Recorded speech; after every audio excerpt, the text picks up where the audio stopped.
സിനിമയുടെ സുവിശേഷത്തിലേക്ക് സ്വാഗതം. 1966 പുറത്തിറങ്ങിയ ബ്രസോൺ ചിത്രമാണ് ഓ ഹസാഡ് ബാൽത്തസാർ. ഒരു കഴുതയുടെ കഥയാണ്.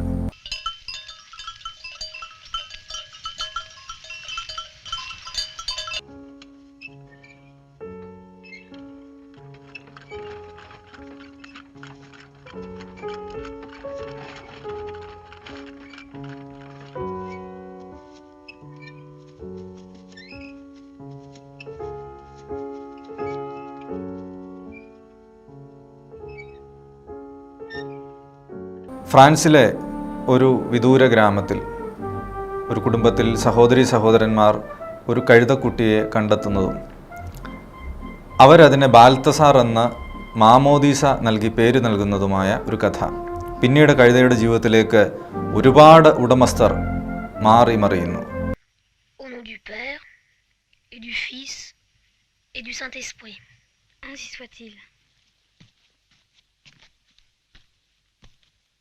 ഈ സിനിമയെക്കുറിച്ച് ഗൊദാർദ് പറഞ്ഞത് ബാൽത്തസാർ സമ്ഡ് അപ്പ് ദ വേൾഡ് എന്നാണ്.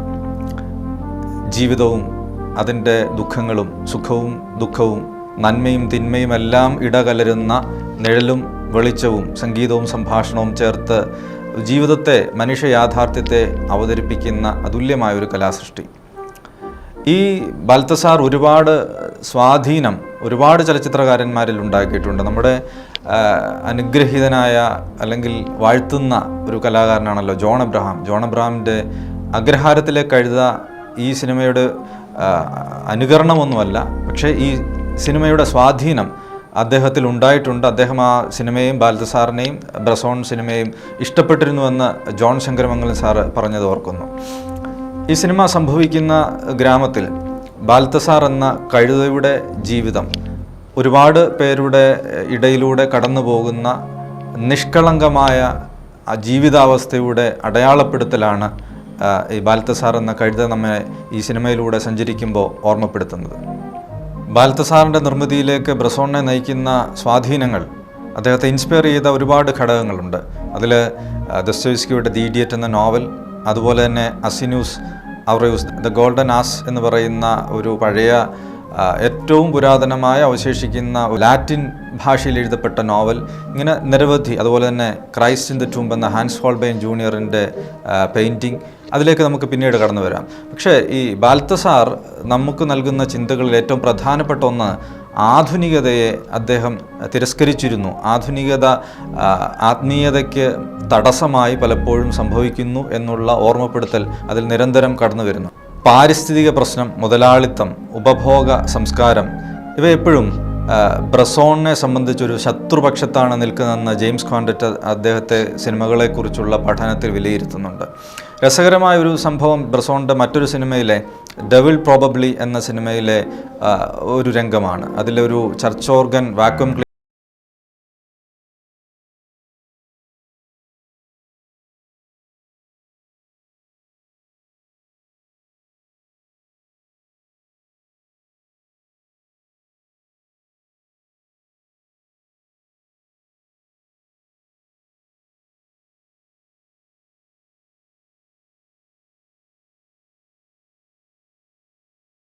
ആത്മീയതയിലും അല്ലെങ്കിൽ മതത്തിലും ഉണ്ടാക്കുന്ന ഇടർച്ചകൾ, അതിൻ്റെ അപസ്വരങ്ങളെക്കുറിച്ചൊക്കെ ഓർമ്മപ്പെടുത്തലുകളാണ് ആ സിനിമയിലുള്ള. ബ്രസോണിനെ സംബന്ധിച്ചിടത്തോളം ആത്മീയത വളരെ ആഘോഷിക്കപ്പെടുന്ന, ഉള്ളിലേക്കുള്ള മനുഷ്യ സഞ്ചാരത്തിൻ്റെ, ക്രിസ്തുവിനെ കണ്ടെത്തുന്ന തരത്തിൽ അടയാളപ്പെടുത്തുന്ന ഒന്ന് തന്നെയായിരുന്നു. പക്ഷേ അവിടേക്ക് കടന്നെത്തുന്ന ചില പുത്തൻ ശീലങ്ങൾ എങ്ങനെ അപസ്വരങ്ങൾ സൃഷ്ടിക്കുന്നുവെന്ന് വളരെ സുന്ദരമായിട്ട് ഈ വാക്വം ക്ലീനർ ഓർഗൻ സീനിൽ അദ്ദേഹം വളരെ സുന്ദരമായിട്ട് ആവിഷ്കരിക്കുന്നുണ്ട്.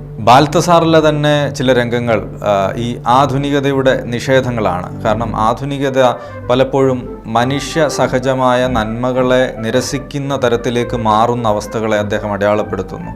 അതിൽ ബാൽത്തസാറിൽ ബേക്കറുടെ ഭാര്യ സ്ഥിരമായി കേൾക്കുന്ന പോപ്പ് സംഗീതം, ജുക്ക് ബോസിൽ നിന്ന് കേട്ടുകൊണ്ടിരിക്കുന്ന സംഗീതം, ഇങ്ങനെ കഴുതയുടെ ജീവിതയാത്രയിലും മരിയ എന്ന കഴുതയുടെ ഒപ്പം തന്നെ സഞ്ചരിക്കുന്ന, കഴുതയെ എടുത്തു വളർത്തുന്ന, അതിനോടൊപ്പം സഞ്ചരിക്കുന്ന മറ്റൊരു പെൺകുട്ടിയുടെ ജീവിതവും കൂടി ചേർത്താണ് ബാൽത്തസാർ മുന്നോട്ട് പോകുന്നത്. ബാൽത്തസാറിലെ ദൈവ സാന്നിധ്യത്തെക്കുറിച്ചും എടുത്തു പറയേണ്ട ഒന്നാണ്. ഭൗതിക യാഥാർത്ഥ്യങ്ങളിൽ നിന്ന് അഭൗമികമായ ഒന്നിലേക്ക് സഞ്ചരിക്കുന്ന ട്രാൻസെൻഡൻ്റൽ സിനിമ അല്ലെങ്കിൽ ആർട്ട് എന്ന സങ്കല്പത്തിൻ്റെ ഉപജ്ഞാതാവായി അല്ലെങ്കിൽ അത്തരം ഒരു കലാ സങ്കേതത്തിൽ വിശ്വസിക്കുകയും അതിൽ പ്രവർത്തിക്കുകയും ചെയ്തിരുന്ന ആളെന്ന നിലയിൽ അദ്ദേഹത്തെ അടയാളപ്പെടുത്തുമ്പോൾ തന്നെ ഭൗതിക വസ്തുക്കൾ എങ്ങനെ അഭൗമികമായ ദൈവാന്വേഷണത്തിന് തടസ്സം നിൽക്കുന്നുവെന്നും ബ്രസോൺ സിനിമകൾ പലപ്പോഴും ചൂണ്ടിക്കാട്ടുന്നു. പണം എങ്ങനെ ഒരു ആത്മീയ അന്വേഷണത്തിന് തടസ്സമാകുന്നു. കാണപ്പെടുന്ന ഒരു വസ്തു കാണപ്പെടാത്ത മറ്റൊന്നിലേക്കുള്ള മനുഷ്യ സഞ്ചാരത്തിൻ്റെ ഇടയിൽ ഒരു തടസ്സമായി ഭവിക്കുന്നത് എങ്ങനെയെന്ന് ബ്രസോണിൻ്റെ എല്ലാ സിനിമകളും പലപ്പോഴും അത് കാണിച്ചു തരുന്നുണ്ട്. ലാർജൻറ്റ് മുതൽ അല്ലെങ്കിൽ ബാൽത്തസാർ ഉൾപ്പെടെയുള്ള സിനിമകൾ ദൈവത്തിൻ്റെ നിശബ്ദതയെക്കുറിച്ച് സെർജിയോ എഴുതുന്നുണ്ട്, ബ്രസോൺ സിനിമകളിലുള്ള ഇത്തരം അടയാളപ്പെടുത്തലുകളെക്കുറിച്ച്. എന്നാൽ അതേസമയം പങ്കുവെക്കുന്ന ഭക്ഷണത്തിലൂടെ ഒരുവൻ്റെ മുന്നിൽ ദൈവം പ്രത്യക്ഷമായത് ആകുന്നത് എങ്ങനെയെന്നും ബ്രസോൺ കാണിച്ചു തരുന്നുണ്ട്. ബാൽത്തസാറിൽ ദൈവം എന്ന പരാമർശമില്ല എന്ന ചോദ്യത്തിന് ദൈവം എന്ന വാക്ക് പറഞ്ഞതുകൊണ്ട് ദൈവം അവിടെ സന്നിഹിതനാകുന്നില്ല എന്ന് ബ്രസോൺ ഒരു മറുപടി പറയുന്നുണ്ട് അദ്ദേഹത്തോട് ഉള്ള ഒരു ചോദ്യത്തിന്. ഈ ഒരു സ്വാധീനം ബ്രസോണിലുണ്ടായത് പ്രശസ്തനായ മറ്റൊരു ഫ്രഞ്ച് എഴുത്തുകാരൻ്റെ, അദ്ദേഹത്തിൻ്റെ സിനിമകൾ ബ്രസോൺ പല സിനിമകളാക്കിയിട്ടുണ്ട്. Diary of a country priest, Mouchette പോലുള്ള സിനിമകൾ, ബെർണനോ, ജോർജ് ബെർണനോയുടെ നോവലുകളിലെ ആത്മീയതയെക്കുറിച്ച് ഒട്ടേറെ പഠനങ്ങൾ നടന്നിട്ടുള്ളതാണ്. ബെർണനോ ഇങ്ങനെ പറയുന്നു: "The feeling of God's absence was the only sign left of his existence. Both presence and absence point to the struggle for divine." ഇതേ സങ്കല്പത്തിൻ്റെ ആഘോഷമാണ് പിക് പോക്കറ്റ് എന്ന സിനിമയിലെ അതിൻ്റെ ഒരു സന്ദേശമായി അദ്ദേഹം അവതരിപ്പിക്കുന്നത്. The wind blows where it likes എന്നാണ് അതിൻ്റെ ഒരു സബ് ടൈറ്റിലായി ബ്രസോൺ അവതരിപ്പിക്കുന്നത്. കാറ്റ് അതിന് ഇഷ്ടമുള്ളിടത്തേക്ക് വീശുന്നു. ഇത് കണ്ടെത്തുന്നത് സെൻറ്റ് ജോൺ ചാപ്റ്റർ 3-ാം അധ്യായത്തിൽ നിക്കോദോമസിനോട് പറയുന്ന ഒരു വാക്യമാണ് യേശുതമ്പുരാൻ. കാറ്റതിന് ഇഷ്ടമുള്ളിടത്തിലേക്ക് വീശുന്നു. പരിശുദ്ധാത്മാവിൻ്റെ പ്രവർത്തനം മനുഷ്യനിൽ എങ്ങനെ സംഭവിക്കുന്നു എന്ന അവതരണമാണ് ബൈബിളിൽ നമുക്ക് ലഭിക്കുന്നത്. അതേ സന്ദേശം തന്നെ ഒരു സാധാരണ മനുഷ്യൻ്റെ എല്ലാ നിയമങ്ങളും ഒന്നും പാലിക്കാതെ ജീവിക്കുന്ന ഒരു മനുഷ്യനിലേക്ക് പോലും ദൈവം അവനെ മറ്റൊരു തലത്തിലേക്ക് വഴി നടത്തുന്നത് പിക് പോക്കറ്റ് എന്ന സിനിമയിൽ വളരെ രസകരമായിട്ട്, വളരെ സുന്ദരമായിട്ട് അവതരിപ്പിക്കുന്നുണ്ട്. ജയിലിൽ തന്നെ കാണാനെത്തുന്ന പ്രണയിയുടെ കയ്യിൽ സ്പർശിച്ചിട്ട് നിന്നെ ഇവിടേക്ക് എത്തിക്കുന്നതിന് എത്രയോ വഴികളിലൂടെ സഞ്ചരിക്കേണ്ടിയിരുന്നു എന്ന് പറയുന്ന ആ ഒരു നിമിഷമാണ് അയാളത് തിരിച്ചറിയുന്നത്. ഈ വഴികൾ ഒരുപക്ഷെ തെളിച്ചത് വിധിയുടെ നിയോഗമെന്നോ ദൈവത്തിൻ്റെ അദ്ദേഹത്തോടുള്ള ഇഷ്ടമെന്നോ കരുണയെന്നോ ഒക്കെ ബ്രസോണിൻ്റെ സ്ഥിരം വാക്കുകളിലൂടെ ഒരുപക്ഷെ അതിനെ വ്യാഖ്യാനിക്കാൻ സാധിച്ചേക്കാം. ഇതേ അദൃശ്യ കൃപ തന്നെയാണ് ബാൽത്തസാറിനെ മലമുകളിലേക്ക് നടത്തുന്നത്. ഈ സിനിമയുടെ തുടക്കത്തിൽ നമുക്ക് കാണാം, കഴുതയെ മേടിച്ചുകൊണ്ട് അപ്പനും അവരുടെ മക്കളും ഒരുമിച്ച് ഒരു മലയിറങ്ങി അവരുടെ ഭവനത്തിലേക്ക് വരുന്നത്.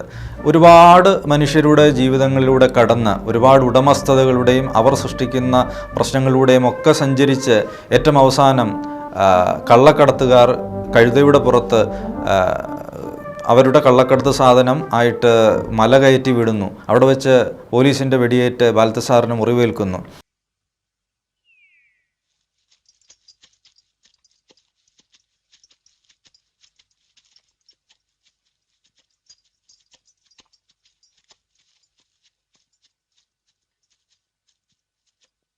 ആ സഞ്ചാരത്തിൽ മലയിറക്കത്തിൽ നിന്ന് മലകയറ്റത്തിലേക്കുള്ള അല്ലെങ്കിൽ ഒരു പുത്തൻ ഗോകുൽത്തായിലേക്കുള്ള ബാൽത്തസാർ എന്ന കഴുതയുടെ സഞ്ചാരത്തിൽ ഈ അദൃശ്യമായ ഒരു കൃപയുടെ അല്ലെങ്കിൽ ദൈവത്തിൻ്റെ വഴിനടത്തലിൻ്റെ നിയോഗത്തെക്കുറിച്ച് വളരെ രസകരമായിട്ട് നമുക്ക് വായിച്ചെടുക്കാനായിട്ട് സാധിക്കും. മനുഷ്യൻ്റെ പാപങ്ങൾ ഭാണ്ഡമായി പേറുന്ന ഒരു ബലിമൃഗമായി ബാൽത്തസാർ എന്ന കഴുത, നിഷ്കളങ്കതയുടെ അടയാളമാകുന്ന ഒരു മൃഗം, അതിൻ്റെ മുന്നോട്ടുള്ള യാത്ര, ചുറ്റിനും അതിൻ്റെ മരണരംഗം വളരെ രസകരമാണ്. സിനിമയിലെ അന്ത്യരംഗം, ബാൽത്തസാർ എന്ന കഴുത വീണ് കിടക്കുന്നതിന് ചുറ്റും മല കയറിയെത്തുന്ന ഒരു കൂട്ടം വെളുത്ത ആട്ടിൻകുട്ടികൾ അല്ലെങ്കിൽ ഒരു ആട്ടിൻപറ്റം, കറുത്ത ബാൽത്തസാർ എന്ന കഴുത നടുക്ക്, അതവിടെ വീണ് കിടക്കുന്നു. ചുറ്റിനും ഈ വെളുത്ത ആട്ടിൻപറ്റം മണികൾ കിലുക്കിക്കൊണ്ട് അതിന് ചുറ്റും നിൽക്കുന്നു. ഈ വിശുദ്ധരുടെയൊക്കെ ചുറ്റിനുമുണ്ടാകുന്ന ഒരു ദിവ്യപ്രഭ പോലെ ആ സൃഷ്ടിക്കുന്ന അത്ര മനോഹരമായ ഒരു രംഗത്തിലാണ് ബാൽത്തസാർ എന്ന കഴുതയുടെ വിശുദ്ധിയെയും അതിൻ്റെ സഹനയാത്രകളെയും ഒക്കെ ബ്രസോൺ അടയാളപ്പെടുത്തുന്നത്. ഏറെ വാഴ്ത്തപ്പെട്ട ഒരു രംഗം കൂടിയാണത്.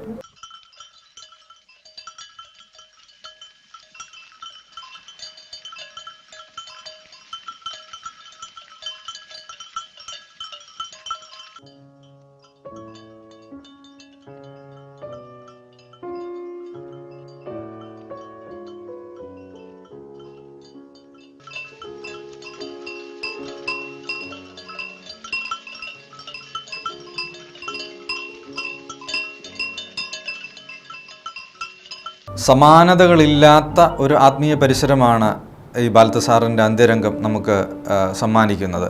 അതോടൊപ്പം തന്നെ ആത്മീയതയുടെയോ സൗന്ദര്യ ശാസ്ത്രത്തിൻ്റെയോ ഏത് അളവ് കൊണ്ട് അളന്നാലും ഒരുപടി മുന്നിൽ നിൽക്കുന്ന ഒരു രംഗമായിരിക്കും ഇന്നുവരെ പുറത്തിറങ്ങിയിട്ടുള്ള ഏത് സിനിമയുമായി നാം അതിനെ താരതമ്യം ചെയ്താലും. ജീവിതത്തിൻ്റെ അർത്ഥം തേടുന്ന യാത്രയിൽ മരണം ഒരു കവാടം മാത്രമാണെന്ന് ഓർമ്മിപ്പിക്കുന്ന ഒട്ടേറെ രംഗങ്ങൾ ബ്രസോൺ സിനിമകളിൽ കാണാം. ഈ ദൈവാന്വേഷണത്തെക്കുറിച്ച് പറയുമ്പോൾ അല്ലെങ്കിൽ സിനിമയിലെ സുവിശേഷത്തെക്കുറിച്ച് ചിന്തിക്കുമ്പോൾ മനുഷ്യജീവിതത്തിന് അർത്ഥം നൽകുന്ന മനുഷ്യജീവിതത്തിൻ്റെ തുടർച്ചയെക്കുറിച്ച് പറയുന്നിടത്ത് കൂടിയാണല്ലോ മരണം കൊണ്ട് എല്ലാം അവസാനിക്കുന്നു എന്ന് തോന്നിപ്പിക്കാതെ അതിനപ്പുറത്തേക്കൊരു കവാടം മാത്രമായി മരണത്തെ അവതരിപ്പിക്കാൻ ബ്രസോൺ സിനിമകൾക്ക് സാധിക്കുന്നുണ്ട്. അത് ഡയറി ഓഫ് ദ കൺട്രി പ്രീസിലെ പുരോഹിതനാണെങ്കിലും മിഷയിലെ പെൺകുട്ടി മിഷ ആണെങ്കിലും ജോആൻ ആണെങ്കിലും ബാൽത്തസാർ ആണെങ്കിലും ഇത്തരം ഓർമ്മപ്പെടുത്തലുകളുമായിട്ടാണ് അവരുടെ ജീവിതത്തിൻ്റെ ഇവിടെ നാം കാണുന്ന കാഴ്ചകൾ അവസാനിപ്പിച്ച് തിരശ്ശീലയ്ക്ക് അപ്പുറത്തേക്ക് സഞ്ചരിക്കുന്നത്. ബ്രസോൺ സിനിമകളുടെ മറ്റൊരു പ്രത്യേകത എല്ലാ വേദനകളും മനുഷ്യൻ്റെ സഹനങ്ങളുമെല്ലാം തിരശ്ശീലയിൽ കാണണമെന്ന് നിർബന്ധമില്ല. പക്ഷേ തിരശ്ശീലയ്ക്ക് അപ്പുറത്ത് അവർ ഒട്ടേറെ സഹനങ്ങളിലൂടെ കടന്നുപോയി എന്ന തിരശ്ശീലയിലേക്ക് എത്തുന്ന ഈ ചുമരിലേക്ക് എത്തുന്ന ചിത്രങ്ങളിലേക്ക് എത്തുന്ന കഥകൾ നമ്മെ ബോധ്യപ്പെടുത്തുന്നു. ബ്രസോൺ സിനിമകളെ ആത്മീയമായി സമ്പന്നമാക്കുന്നത് അതിൻ്റെ പശ്ചാത്തല സംഗീതം കൂടിയാണ്.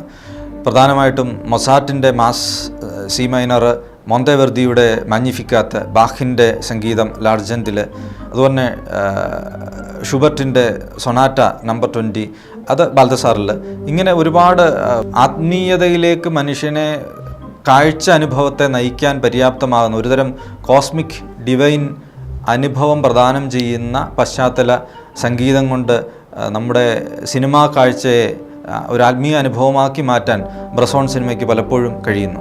ബാൽത്തസാർ എന്തുകൊണ്ട് ഇത്രയധികം വായിക്കപ്പെടണം? ബാൽത്തസാർ എന്ന കഴുതയെക്കുറിച്ച് മരിയയുടെ അമ്മ പറയുന്നുണ്ട് ഇതൊരു വിശുദ്ധനാണെന്ന്. അങ്ങനെയാണ് ആദ്യം അത് തുടങ്ങുന്നത്. ഏറ്റവും ആദ്യം കുട്ടികൾ പിതാവിൻ്റെയും പുത്രൻ്റെയും പരിശുദ്ധാത്മാവിൻ്റെയും നാമത്തിൽ മാമോദിസ മുക്കുന്നു ബാൽത്തസാറായി ആ കഴുതക്കുട്ടിയെ. തുടർന്ന് അങ്ങോട്ട് ഇത്തരം ബൈബിൾ ഇമേജറികളുടെ ഒരു ആഘോഷം തന്നെ ഈ സിനിമയിൽ തുടർന്ന് നമുക്ക് കാണാനായിട്ട് സാധിക്കും. മരിയ ക്രിസ്തുവിൻ്റെ അമ്മ ആയ പരിശുദ്ധ മറിയത്തെ ഓർമ്മിപ്പിക്കുന്നു.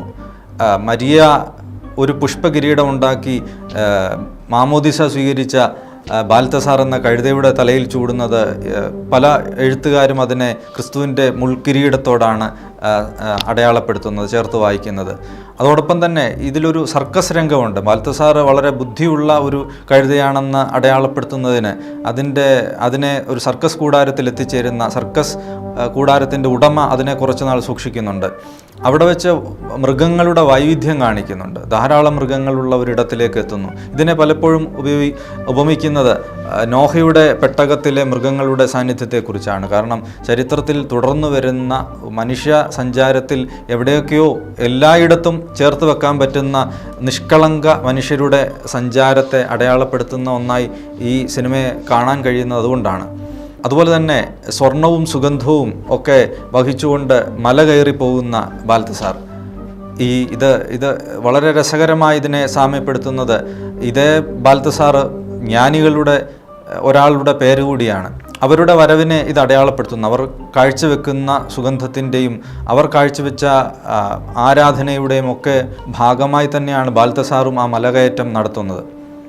മറ്റൊരു പ്രധാനപ്പെട്ട കാര്യം, ഈ ബാൽത്തസാർ മാമോദിസ അതിനെ മരിയ മറ്റു കുട്ടികളും ചേർന്ന ഒരു മോക്ക് ബാപ്റ്റിസം എന്ന് അവരത് ഒരു തമാശയ്ക്ക് ചെയ്യുന്നതാണെങ്കിലും അത് ക്രിസ്തുവിൻ്റെ നാമത്തിൽ ചെയ്യുമ്പോൾ ഈ കഴുതയും പിന്നീട് ക്രിസ്തുവിനെ പോലെ ജീവിക്കേണ്ട ഒരു വിളിയിലേക്ക് എത്തുന്നു എന്ന് ഈ സിനിമയെക്കുറിച്ച് വളരെ രസകരമായ ഒരു നിരീക്ഷണമുണ്ട്. അങ്ങനെ ഈ ബാൽത്തസാർ ഒരുക്കുന്ന അനുഭവ ലോകം ബൈബിളിൻ്റെ പ്രമേയങ്ങളെ ഇഷ്ടപ്പെടുന്ന, ക്രിസ്തുവിനെ ഇഷ്ടപ്പെടുന്ന അനുഭവ പരിസരങ്ങളിലൂടെ നമ്മെ നടക്കുന്നതിന് പര്യാപ്തമാക്കുന്ന ഒന്ന് തന്നെയാണ്. ബാൽത്തസാർ എന്ന സിനിമയിലേക്ക് എത്തുന്നതിന് ബ്രസോണിനെ ഇൻസ്പയർ ചെയ്തിട്ടുള്ള ഘടകങ്ങൾ ധാരാളമുണ്ട്. അതിലേറ്റവും പ്രധാനപ്പെട്ട ഒന്നാണ് ലൂസിയൂസ് അപ്പുലയൂസിൻ്റെ ദ ഗോൾഡൻ ആസ് എന്ന് വിളിക്കപ്പെടുന്ന ഒരു പുരാതനമായ ലാറ്റിൻ ഭാഷയിൽ മുഴുവനായി കണ്ടെത്തപ്പെട്ടിട്ടുള്ള ആദ്യ നോവലുകൾ അല്ലെങ്കിൽ അവശേഷിക്കുന്ന നോവലിലൊന്ന്. അതിലെ ഒരു കഥാപാത്രം കഴുതയാണ്, അല്ല ഒരു മനുഷ്യനാണ്. ലൂസിയൂസിൻ്റെ യാത്രകളാണ്. ഒരു പ്ലറ്റോണിക് ഫിലോസഫി അവതരിപ്പിക്കുന്ന തരത്തിൽ എഴുതപ്പെട്ടിട്ടുള്ള ഒരു ഗ്രന്ഥമാണത്. ഈ ലൂസിയൂസിന് സംഭവിക്കുന്നത്, അയാൾക്ക് കൗതുകങ്ങൾ ധാരാളമുണ്ട്. അയാൾ മാന്ത്രികതയിലൂടെ മതത്തെ കണ്ടെത്താനുള്ള ശ്രമം, അത്തരം വഴികളിലൂടെ സഞ്ചരിക്കുമ്പോൾ ഒരു ദിവസം അയാൾ കഴുതയായി മാറുന്നു. ഇതേ കഴുതയ്ക്ക് മറ്റ് ഒരുപാട് പേരുടെ ഉടമസ്ഥതകളിലൂടെ കടന്നു പോകുന്നു. പക്ഷേ മനുഷ്യൻ്റെ മനസ്സുമായിട്ട് ഒരു കഴുതയുടെ ശരീരത്തിനുള്ളിൽ അയാൾ സഞ്ചരിക്കുന്നതാണ് ആ നോവലിൻ്റെ പ്രമേയം. ഏറ്റവും ഒടുവിൽ ഈസിസ് ദേവതയുടെ അനുഗ്രഹത്താൽ അയാൾ ശാപമോക്ഷം നേടുന്നു. അത് ഒരു റോസപ്പൂ കഴിച്ച് രക്ഷപ്പെടുക എന്നുള്ളതായിരുന്നു അയാൾക്ക് ലഭിച്ച ഉപദേശം. അത് സാധിച്ചെടുക്കുന്ന നോവലിൻ്റെ അവസാനത്തിലേക്കാണ്. ഈ ഒരു കഴുത, ഇത്തരം സങ്കല്പങ്ങൾ പല പുരാണങ്ങളിലും ഒരു പക്ഷേ ഇത് കണ്ടെത്താനായിട്ട് സാധിക്കും. അതോടൊപ്പം തന്നെ മറ്റൊരു പ്രധാനപ്പെട്ട സ്വാധീനം ദോസ്റ്റോയെവ്സ്കിയുടെ ദി ഇഡിയറ്റ് എന്ന നോവലാണ്. ദി ഇഡിയറ്റിലെ പ്രിൻസ് മിഷ്കിനെ നമുക്കറിയാം. മിഷ്കിൻ്റെ സഞ്ചാരം ഇതുപോലെ തന്നെയാണ്. ഹോളി ഫൂൾ എന്ന് വിളിക്കുന്ന ഒരു സങ്കല്പത്തിലുള്ള ഒരു മനുഷ്യനാണ് മിഷ്കിൻ. ഒരുപക്ഷെ റഷ്യൻ സാഹിത്യത്തിൽ ഈ ഒരു ക്രിസ്തു മതത്തെ, അല്ലെങ്കിൽ ക്രിസ്തുവിൻ്റെ ആത്മീയതയെ ഇത്തരം ഒരു വിശുദ്ധ വിഡ്ഢിയുടെ ആത്മീയതയായി അവർ ആഘോഷിച്ചിട്ടുണ്ട്. കാരണം എല്ലാം ജീവിതത്തിൽ നഷ്ടപ്പെടുത്തുന്ന, വളരെ നിഷ്കളങ്കമായി ജീവിക്കാൻ ശ്രമിക്കുന്ന, മനുഷ്യൻ്റെ പാപങ്ങളെല്ലാം സ്വയം ഏറ്റെടുക്കാൻ സന്നദ്ധനാകുന്ന, അതിൻ്റെ പേരിൽ മുറിപ്പെടാൻ തയ്യാറാകുന്ന ഒരു മനുഷ്യൻ. ഈ മിഷ്കിൻ്റെ ഒരു അടയാളം ഈ ബാൽത്തസാർ എന്ന കഴുതയിൽ കണ്ടെത്താൻ പറ്റും. പലപ്പോഴും ദി ഇഡിയറ്റ് എന്ന നോവലിൻ്റെ ഒരു പുറംചട്ട നമ്മൾ ശ്രദ്ധിച്ചിട്ടുണ്ടാവും. ക്രൈസ്റ്റ് ഇൻ ദ ടൂംബ് എന്ന ഹാൻസ് ഹോൾബെയിൻ എന്ന ചിത്രകാരൻ്റെ ഒരു പെയിൻറ്റിങ്. 1867 നവംബർ 27 സെൻറ്റ് പീറ്റേഴ്സ്ബർഗിലേക്ക് ക്രിസ്തു വന്നിറങ്ങിയിരുന്നെങ്കിലോ എന്ന് ചോദിക്കുന്നില്ലെങ്കിലേ ഉള്ളൂ. പക്ഷേ ആ ചോദ്യത്തിനുള്ള ഉത്തരമാണ് ദി ഇഡിയറ്റ് എന്ന നോവൽ. പുതിയ നിയമത്തിൻ്റെ ആത്മീയതയെ മിഷ്കിനിലേക്ക് ആവാഹിക്കാനുള്ള ഒരു ശ്രമം, അത് ഉദാത്തമായ ഒരു കലാസൃഷ്ടിയായി ദി ഇഡിയറ്റ് എന്ന നോവൽ മാറുന്നത് അവിടെയാണ്. ആ ഇഡിയറ്റിലെ മിഷ്കിനെ ഏറ്റവും സുന്ദരമായി കാണാൻ സാധിക്കുന്നത് ബാൽത്തസാർ എന്ന കഴുതയുടെ മനസ്സിലേക്കുള്ള സഞ്ചാരം. ബാൽത്തസാർ എന്ന കഴുതയുടെ മനസ്സിലേക്കുള്ള സഞ്ചാരം എന്ന് പറയുമ്പോൾ, തിരശീലയിൽ ആ സിനിമ ആസ്വദിക്കുമ്പോൾ അങ്ങനെയല്ലാതെ മറ്റൊന്നും നമുക്ക് പറയാൻ സാധിക്കുകയില്ല. നിഷ്കളങ്കമായ നോട്ടങ്ങൾ കൊണ്ടും ഉടമസ്ഥരോടൊപ്പമുള്ളതിൻ്റെ സഞ്ചാരം കൊണ്ടുമൊക്കെ അങ്ങനെയാണ് നമുക്കത് ബോധ്യപ്പെടുക. ക്രൈസ്റ്റ് ഇൻ ദ ടൂംബ് എന്ന ഹാൻസ് ഹോൾബെയിൻ ജൂനിയറിൻ്റെ 1497 ജനിച്ച് 1543 മരിക്കുന്ന ഒരു അനുഗ്രഹീതനായ ചിത്രകാരൻ. ഈ ദോസ്റ്റോയെവ്സ്കി ആദ്യം ഈ പെയിൻറ്റിങ്ങിനെ കുറിച്ച് വായിക്കുന്നത് നിക്കോളായ് കരംസിൻ്റെ letters of a Russian traveller എന്ന കൃതിയിലാണ്. ആദ്യ ദർശനത്തിൽ ഒരു എപ്പിലെപ്റ്റിക് അറ്റാക്ക് ദോസ്റ്റോയെവ്സ്കിക്കുണ്ടായി ഈ ചിത്രം കാണുന്ന മാത്രയിൽ തന്നെ. ഈ ചിത്രത്തിൻ്റെ ഒരു കോപ്പി റഗൂസിൻ്റെ വീടിൻ്റെ ചുവരിൽ മിഷ്കിൻ കാണുന്നുണ്ട് ദി ഇഡിയറ്റ് എന്ന നോവലിൽ.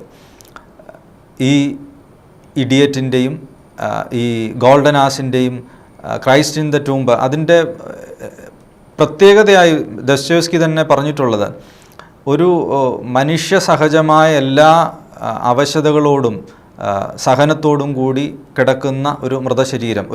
അത് ആ ചിത്രം വരയ്ക്കുന്നത് യഥാർത്ഥത്തിലുള്ളൊരു ചെറുപ്പക്കാരൻ്റെ മൃതശരീരം കണ്ടിട്ടാണെന്നാണ് പറയപ്പെടുന്നത്. തീർച്ചയായും ക്രിസ്തുവിനെയും ദോസ്റ്റോയെവ്സ്കി അങ്ങനെയാണ് അടയാളപ്പെടുത്തുന്നത്. മനുഷ്യന് സഹിക്കാവുന്ന എല്ലാ വേദനകളും ശരീരത്തിൽ ഏറ്റുവാങ്ങിയ ദൈവപുത്രൻ. ആ ദൈവത്തിലേക്കുള്ള അന്വേഷണമായിരുന്നു അദ്ദേഹത്തിൻ്റെ നോവലുകൾ. ഇതുതന്നെയാണ് ബ്രസോണിൻ്റെ സിനിമയിൽ നമുക്ക് കണ്ടെത്താൻ പറ്റുന്നത്. നിഷ്കളങ്കതയുടെ അടയാളമായി മാറുന്ന ഒന്നിൽ നിന്ന് ഭൗതികമായി കണ്ടുമുട്ടുന്ന യാഥാർത്ഥ്യങ്ങൾക്കുള്ളിൽ നിന്നുകൊണ്ട് അതിഭൗതികമായ ഒന്നിലേക്ക്, മരണത്തിനുമപ്പുറത്തേക്ക് സഞ്ചരിക്കുന്ന സാധാരണ ജീവിതങ്ങളെ വിശുദ്ധമായി വായിക്കപ്പെടുന്ന ഒരു കവിതയാണ് ബാൽത്തസാർ എന്ന ഈ അനുഗ്രഹീതമായ കലാസൃഷ്ടി.